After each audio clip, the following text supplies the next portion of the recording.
Hi, everybody. My name is Amina Shumake, for those who don't know, and second lecturer of the Simone Leigh series at the Mahir Sequoia Gallery. Before I get in, of course, I want to express my deep gratitude to lead curator Clela Harris, who is also my Yale sister, for providing me the opportunity to talk a little bit about my research and things that I'm passionate about. So special thanks to her as well as the Mahir Sequoia team. And also, before I get into it, I want to offer a trigger warning. I will be using things that concern death, grief, and sexual violence. I'll also be using words that may be a little sexually lewd for a certain audience. So if you feel the need to turn me off or pause, I completely understand. But let's begin. Sisters in the Wilderness, The Challenge of Womanist God Talk, is one of the most influential texts of womanist theological thought because it complicates the meaning of Black womanhood through the relationship between God and the Black female slave. By centering the biblical figure Hagar, Williams responds to the logics of enslavement vis-a-vis the illegibility and negation of the Black gender subject. With survival at the forefront of her work, she denies the possibility of both experiential and, what I add, ontological freedom. Experiential meaning the more personal and subjective account of one's existence, and ontology meaning the more objective nature of being in existence. While she highlights how the intersection of race and gender cultivate a unique set of opportunities for Black women, I want to look more closely at how the surrogate dislodges liberatory power from God and also from what it means to be human. With this paper argues that Hagar's ontological impurity and inherent fungibility reroutes Blackness from woman to Blackness as trans. Here, I do not define trans through human subjectivity nor the phenomenological experience of being Black transgender, but to deploy Calvin Warren, trans refers to a para-ontological posture that exceeds the coordinates of being. More on all of this later. With the problem of identity, knowledge, and representation at the forefront, I argue that Delores Williams' theological problematizing of gender surrogacy informs Black trans aesthetics. By conjoining Martin Heidegger's Jug to Simone Leigh's contemporary art, I identify Black women as fungible objects fashioned toward the production and exchange of economic, social, and political value. Borrowing from Saidiya Hartman, the captive as an empty vessel is always already dictated by the logics of white visuality, such that self-meaning can only emerge after what I call ocular-centric penetration. For this reason, I argue that Black womanhood is not an identity category, but mere flesh structurally positioned by perception, possession, and rape. In an effort to locate that which exceeds the violence of captivity, however, I define Hagar's fugitive act as a transition from object to thing. By merging what Horton Spillers calls, quote, a symbiotic blend of human category, end quote, with the German translation for thing, I assert that Black trans flesh signifies how the blend of surplus identities gather and critique of biopolitical territorialization and taxonomic embodiment. That is, Black trans flesh as thing marks an enigmatic gathering that rebukes perception and concurrent extraction. I conclude by asserting that the transition from object to thing further depicts fugitivity as an articulation of grief. Instead of a melancholic attachment to identities fixed in place by anti-Black humanism, I reframe fugitivity as a detachment and release of imposed knowledge. Throughout this lecture, I will not only use Leigh's work as a point of reference, but I will also include pieces by Kara Walker, Magdalena Dondo, Declan Hall, Ellis Wilson, and finally Charles Austin. At the outset of the Genesis story, one of the central questions that ultimately shapes Delores Williams' theological concern is how something comes from nothing. The overarching nature of Abram and Sarai's relationship with God revolve around faith in innumerable descendants. Given the couple's biological age, the assumption is that with divine power, the two would transcend the limits of the finite body. The progenies of which mark the stars in the sky and the dust of the earth exemplify the consummation and unification between the finite and the infinite. With Sarai's barrenness, however, infinity is transposed on the pornotropic potential and fungibility of their slave girls' flesh. And what Horton Spillers calls a reduction of the captive body to mere flesh, the promise of God predatorily and pornotropically circles around Hagar's capacity for being. Blackness, now measured by mere equipment, cites the process of being ejected from the subject position to an incalculable unit of exchange. With this, gender and sexual distinguishability is at once evacuated from the pornotrope body, since the flesh is now located outside the calculable limits of what quantifies the human. Going without the protections afforded to the category woman, Hagar's personhood is collapsed into a reproductive machine. As an articulation of coerced surrogacy, Williams writes, quote, the masculization of the roles of female slaves erased gender boundaries, end quote. To achieve crop yields, then, slaveocracy gave rise to the notion that Black women are not women, but an amalgamated entity marked by abnormal strength. While Williams deploys logics of gender to frame the physical capacity for work, the larger problem of which Spillers raises is that the female slave does not adhere to any subject position. Surrogacy as a form of slave labor is not always based on material gain, but the production of sociopolitical identities that structure and secure domination. Moreover, Delores Williams asserts that, quote, from Sarai's position, motherhood is a privilege that will grant her status, or in her world of the ancient Near East, a barren woman lost status, end quote.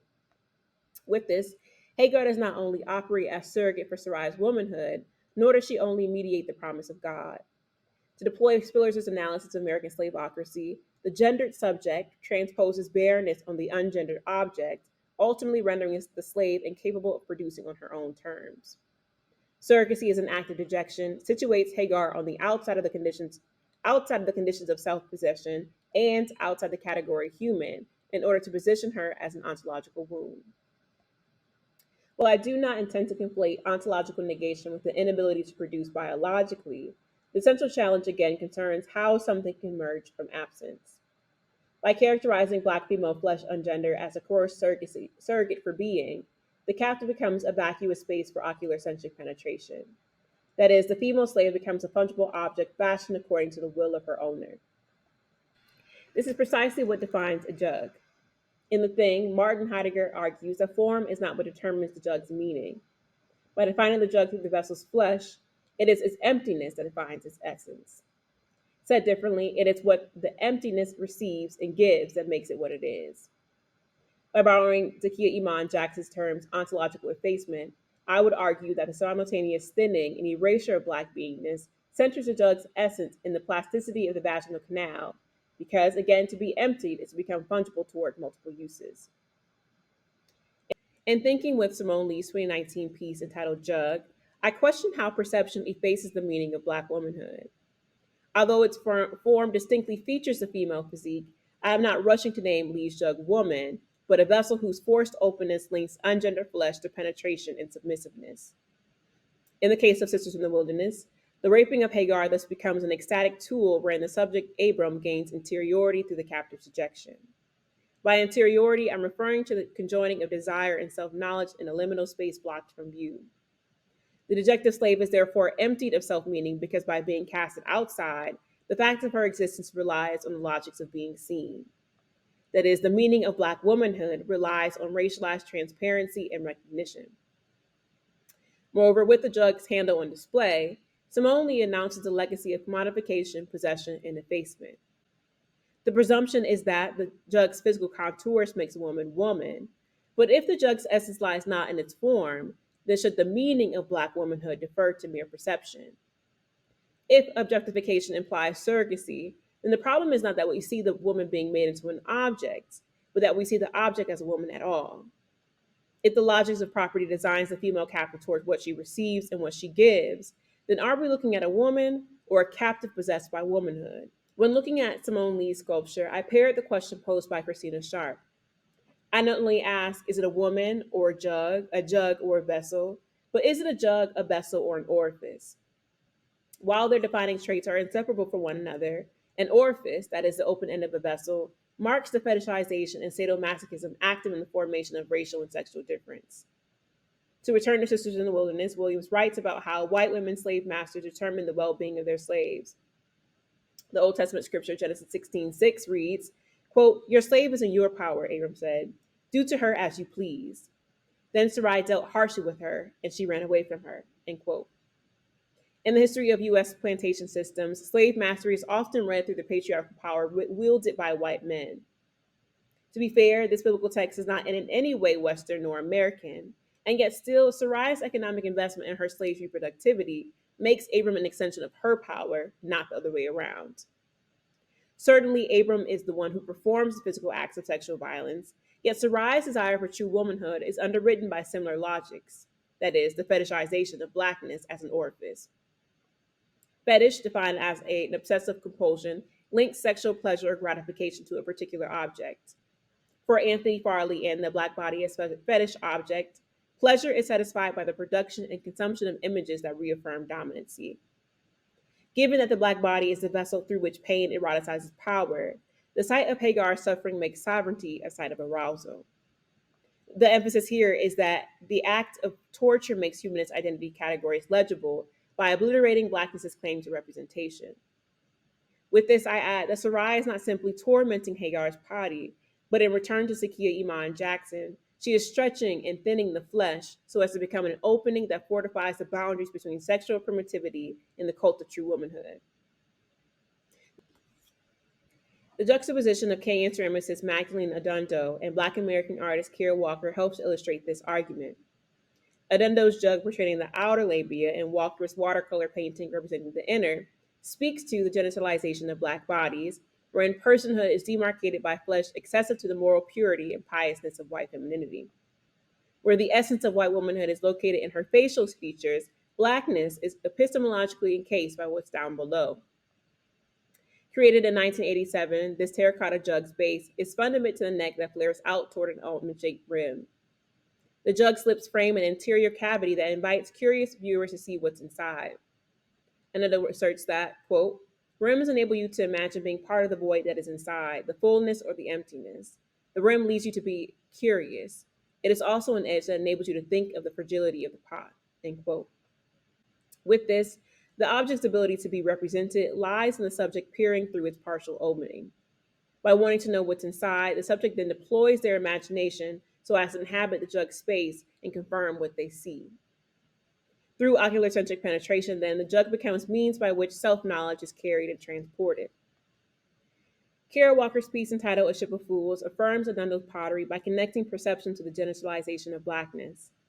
By rendering the orifice open and transparent, the inner labia not only becomes a site for an array of sexual acts, but the site that pathologizes Black sociality. The multitude of overlapping bodies, with some positioned upside down and others connected by genitalia, makes possible the notion that Black sexuality is a disorder. The difficulty in making out individual persons further suggests that the distinguishability afforded to gender subjects is corrupted by excess flesh. Moreover, the history of dominance and force operating throughout tight spaces calls me to question what affect Walker intends to produce. Are we to be repulsed by a person giving anal sex while receiving oral sex, shocked by a baby emerging from a slave's mouth, or is it that we are more voyeurs who fetishize openings to determine whether we are moral, deviant, or autonomous? That is, do we, like Sarai, reduce Blackness to an orifice so as to secure our place in humanity? While this lecture does not concern the everyday experiences of Black trans women, I would argue that transphobia is a sadomasochistic fetish that depends on the same logics of genitalization. This is because the historical legacy of anti-Black torture and rape is fundamental to the ontological effacement and criminalization of Blackness or of gender's Black other. Following from Delores Williams' emphasis on coerced surrogacy, I question what kinds of social, political, economic, and religious pleasures are gained in the humiliation of Black trans persons. If at all, how do Black and womanist theological fantasies predatorily encircle around the fungibility of Black trans women so as to cultivate discursive recognition? With the presumption that a surrogate is a vessel through which white liberal values are actualized, how do these sadistic pleasures sustain the illusion that gender is a site of freedom for Black women?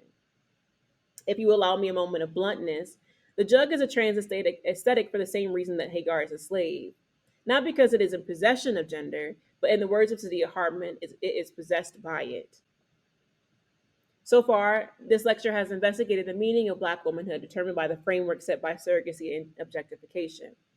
I have situated ontological effacement as a medium through which Black women as subjects become ungendered objects, and how the jug as a pornotropic vessel and a genitalized orifice represents this process.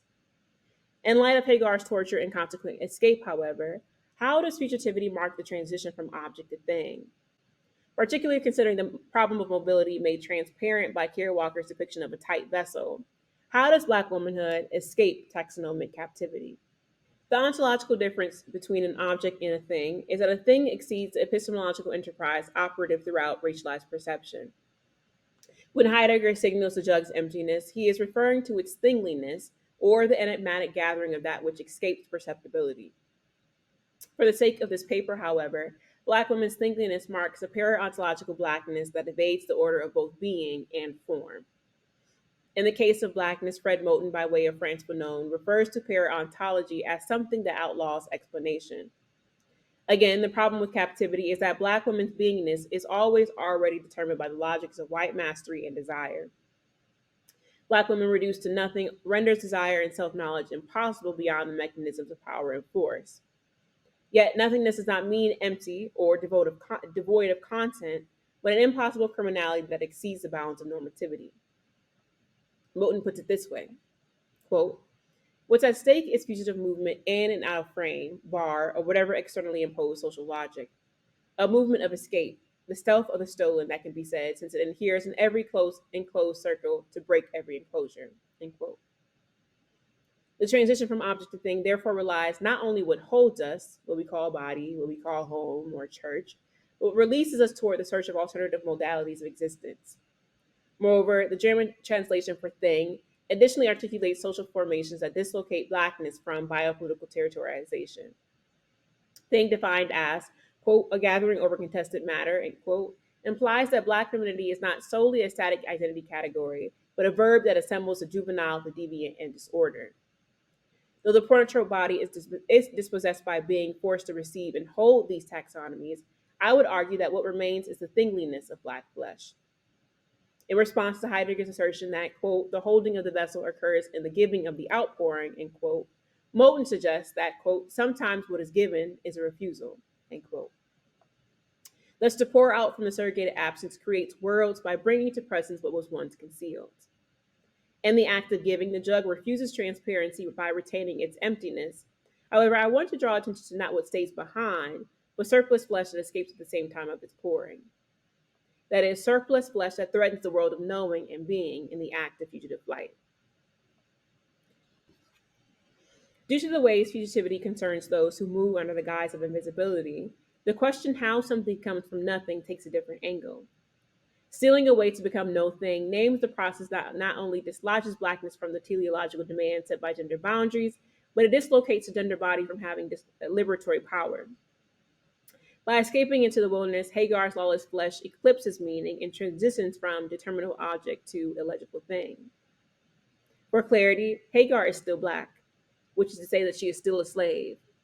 This fugitive project does not aim to write in trans aesthetics as a positivistic negation of Black captivity, simply because Blackness in the contemporary is still captive to the reality of hypervisibility, possession, and sexual violence. However, what I am attempting to point out is that the survival intelligence of Black women lies not in their womanhood, but in their thingliness. Moreover, the wilderness in this case is not simply an ecological geography, but a nameless afterlife hostile to the zone of being. Where Kimberly Juanita Brown calls it, quote, "slavery's purgatory," end quote, Delores Williams turns it the Black experience. She writes that Hagar in the wilderness symbolism not only directs attention to Black women's history of resistance, but the capacity to see survival resources that are neither andro nor femocentric. If for Williams, the wilderness is not gendered and yet communal, then survival as active resistance depends on gathering those who defy the dictates of representation in the act of rebellious escape.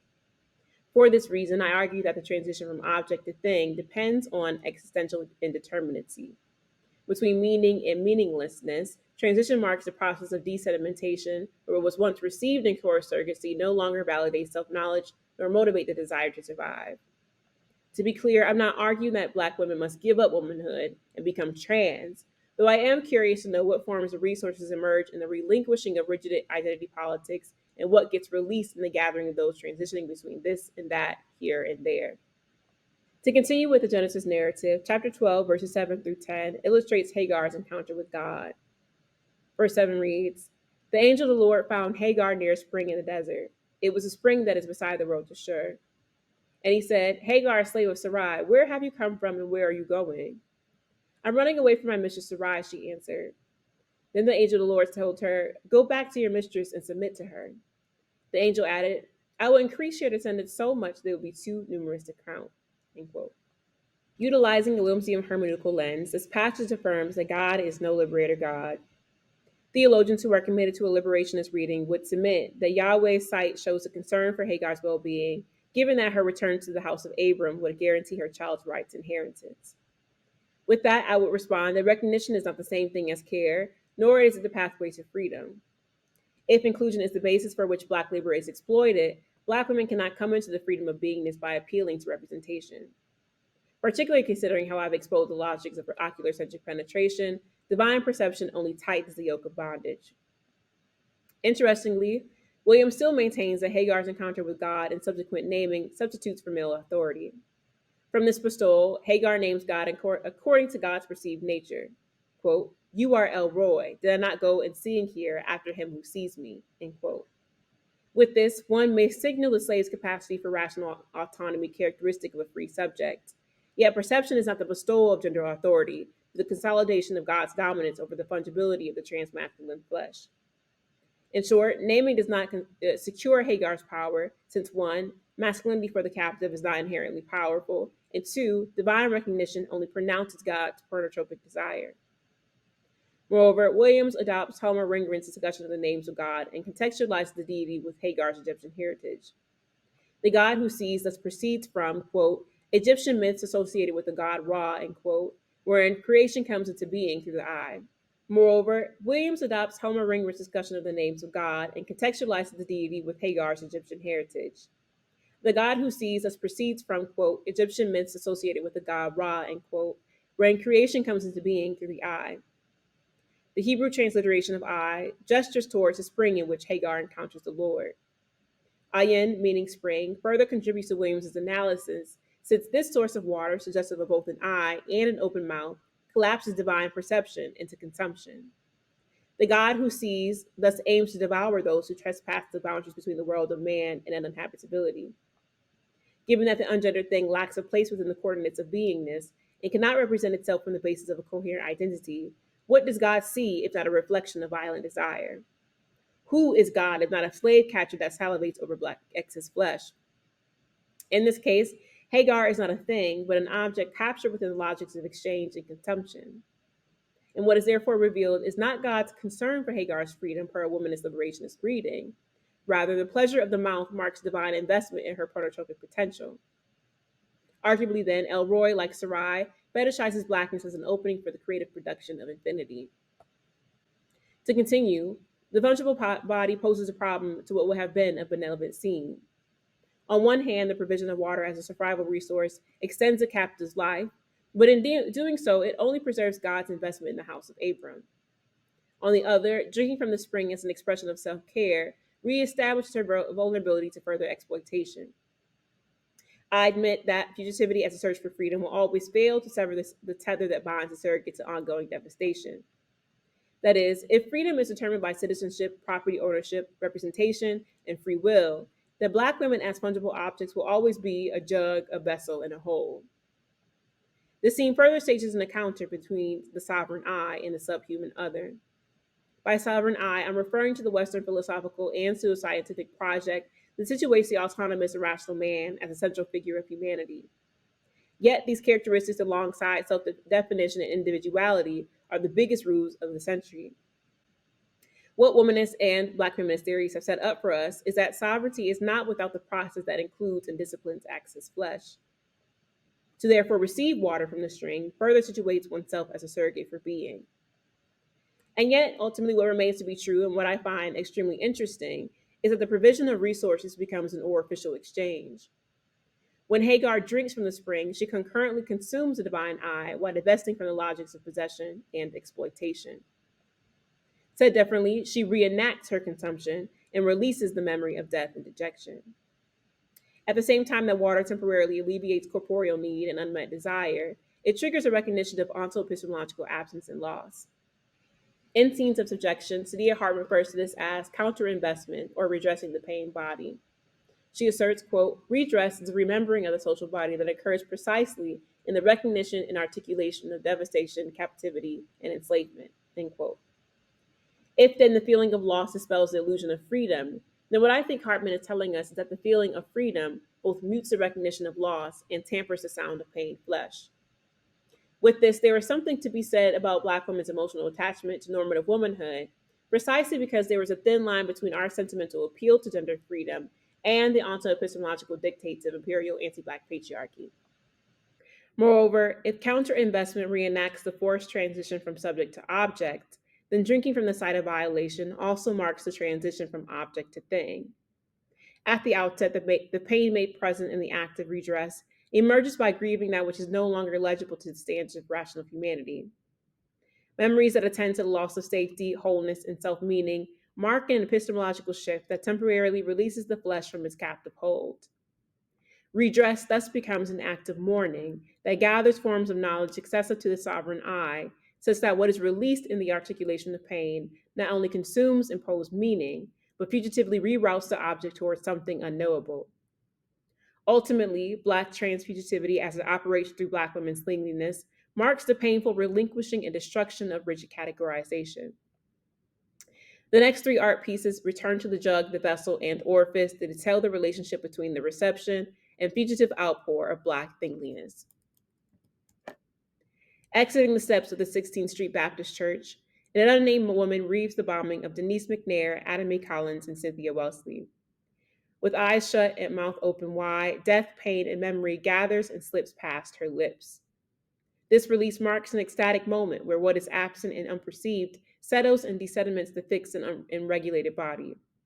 In this moment, the unnamed woman, situated outside of herself in grief, becomes a vessel for the liquidation of four adolescent bodies, such that what escapes her lips blurs the boundaries between I and they. In Wilson's 1950 piece, Funeral Procession, Black persons gather by mimicking the body that has passed on. As they follow the coffin being transported to its final resting place, they become vehicles through which the body transitions. Wilson illustrates faces absent of distinguishable features, perhaps because a detachment from rigid self-possession exposes the illusion of autonomous freedom and increases the desire to survive together.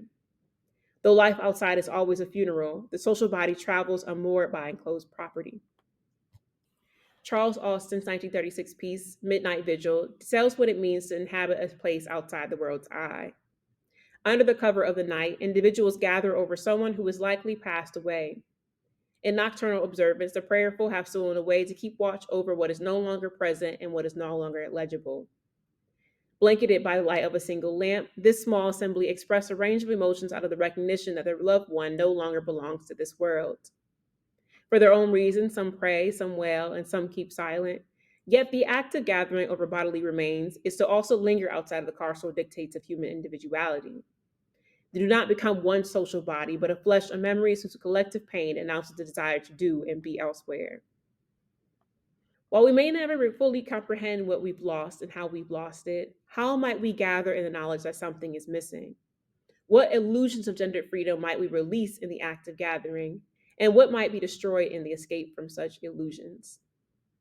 For it may not appear what we shall be, but to quote Alex Bohelier vis-a-vis Edouard Glissant, the cry of the plantation is a shriek of the world.